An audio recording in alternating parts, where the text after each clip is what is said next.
The social side of radio. Mrs. Dr. Elliot Norton, center, Frances Peralta, soprano of the Metropolitan Opera Company, right, and Mrs. Alberta N. Burton at a radio set during the tea hour. Women throughout the country are finding that they may hear delightful tea and dinner music during the late afternoon and evening, and a radio concert given by a good orchestra often adds to the pleasure of a cup of tea. Professor Hazeltine and a class at work in a laboratory in the Department of Electrical Engineering at Stevens Institute at Hoboken, New Jersey. Governor Nellie Taylor Ross of Wyoming and Governor Clarence J. Morley of Colorado before the microphone of KOA at Denver.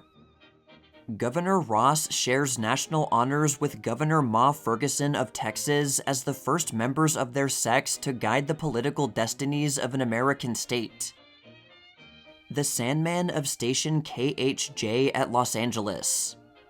Those who have that unusual ability to talk to children instead of down to them are heard from many broadcasting stations, and the Sandman of KHJ is one of the most able and most popular of the broadcasters of this sort. The mechanics of a radio play in operation at WGY when the WGY players put on Rip Van Winkle. 10 Ike Clay, director and leading man of the Players, is at the microphone as Rip. Frank Oliver is pouring water through a sieve to give the effect of rain. In the background are the thunder sheet and the wind machine.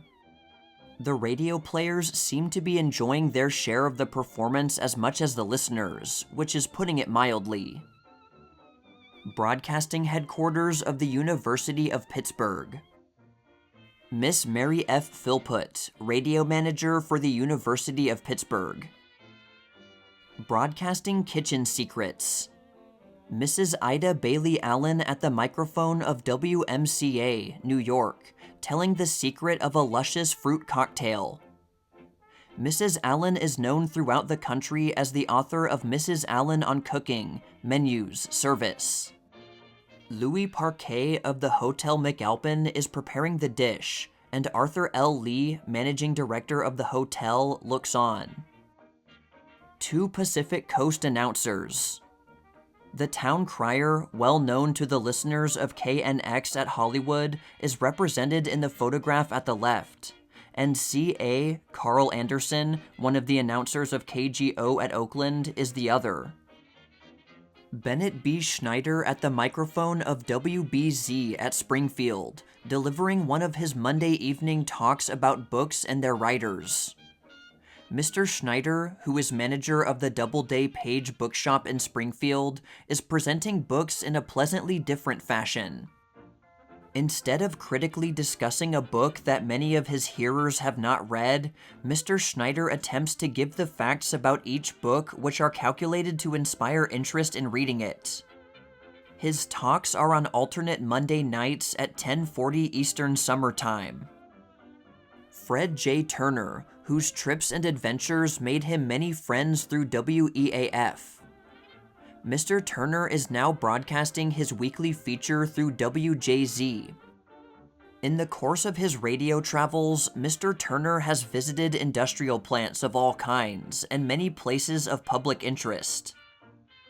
Putting the village smithy on the air. Wingers Crescent Park entertainers, who are heard from WGR Buffalo on Friday evenings, shown playing in the village blacksmith shop at Ridgeway, Ontario, near Buffalo. The emery wheel, bellows, and forging hammer are not in use. Installing a new antenna for station WCG, the New York Coastal Radio Telegraph Station of the Independent Wireless Telegraph Company. Many ships in the transatlantic and coastwise service communicate with this station, sending and receiving weather information and commercial messages. This station has a power of 3.5 kilowatts, and will use wavelengths of 600, 706, and 2100 to 2400 meters. When WJZ was portable. The shortwave transmitter aboard the yacht Elko, which was used as a floating broadcasting headquarters to report the Child's Cup rowing races between Columbia, Princeton, and the University of Pennsylvania. A similar arrangement was used to broadcast the rowing races at the Poughkeepsie Regatta late in June. A receiver on shore picked up the shortwave signals of the station, announced by Major J. Andrew White at the microphone in this photograph, and thence they were relayed by wire to the main WJZ station. The radio room on a Great Lakes passenger ship. Radio is being modernized on the Great Lakes, and tube transmitters and receivers installed. This is a corner of the radio cabin on the SS Greater Detroit, which sails nightly between Buffalo and Detroit. This new liner of the inland sea is more than 500 feet long and has a passenger capacity of more than 1,500. Traffic on the Great Lakes is growing heavier each year, both as regards number of ships and radio communication. This receiver is made by Stewart Warner, manufacturers of a complete line of radio equipment, including tubes. This receiver is a 5-tube tuned radio frequency amplifier set, and is housed in a beautiful cabinet. The Stromberg-Carlson Nutridyne, a 5-tube receiver that conforms to the best type of home decoration, and in the laboratory proved itself to be an excellent receiver. The loudspeaker is also from Stromberg-Carlson. Where radio is not simply furniture. A farmer's home in central Iowa, where the radio receiver is a vital part of the home equipment. Farmers have found market reports a direct financial help to them during the daylight hours.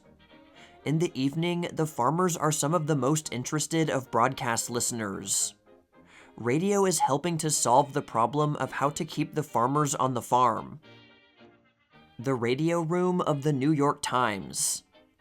Here, operators are constantly on duty receiving press messages addressed to them from their correspondents abroad. A watch is also kept on the various commercial wavelengths. In that way, news is transmuted almost instantly from the air to the printed page. The Times has been able to score many news beats through the enterprise of their listening radio operators. F.E. Meinholz, chief radio operator of the Times, is standing, and R.J. Iveson is seated at the typewriter. The apparatus on the long table is devoted almost entirely to receiving from European stations on wavelengths of 10,000 meters and above. News from airplanes is being forwarded by radio. Both means have been most successful in impressing the present generation with the speed with which news is gathered and disseminated. The photograph shows a radio transmitter and receiver installed aboard one of the latest types of British airplanes belonging to the British Imperial Airways and used in cross-channel passenger and freight flights. This is the first photograph to reach this country of the interior of the control equipment of these planes, and is one of the few good photographs in existence of an airplane interior. King Alfonso of Spain before the microphone of the new Madrid broadcasting station. It is interesting to note the Marconi-type microphone, suspended in a cradle of sponge rubber. British amateurs on a field day. The radio societies of Golders Green, Hendon, Hounslow, and Inland Revenue held an outdoor meeting recently. Their shortwave transmitter is shown in the photograph. Successful communication was obtained in daylight with American amateurs. Edouard Boulan explaining his system of transmission of photographs by wire. It is understood that little change in the equipment is necessary for application to radio circuits. For sending telegraphic messages, the exact original is duplicated at the receiving end. The Paris post office is using the system. The Navy gives instruction to interested natives in Hawaii. Since the lessons are distinctly personal, it is evident that greater success can be had with headphones than the more public loudspeaker. Arthur Burroughs, the first manager of the new International Broadcast Bureau at Geneva. It is Mr. Burroughs' work to attempt an amicable settlement of disputed points between the continental broadcasters. There are said to be 52 stations there for 48 possible wave bands. Mr. Burroughs was assistant controller and director of programs for the British Broadcasting Company. Commander A. Hoyt Taylor of the Naval Research Laboratory at the Experimental Shortwave Receiver. Using a 21-meter wave, operators at the laboratory recently communicated with Australia, a distance of more than 10,000 miles. A power of less than 1 kilowatt was used. An English radio constructor, Master J. H. Facer, aged 16, with his entries in a recent radio exhibition held in London. Seeing the radio wave. At WJZ, an oscillograph, or visual means for observing the character of the transmitted wave, is employed to check up on transmission. With this instrument, the engineer may see whether his wave is within bounds during all broadcast periods.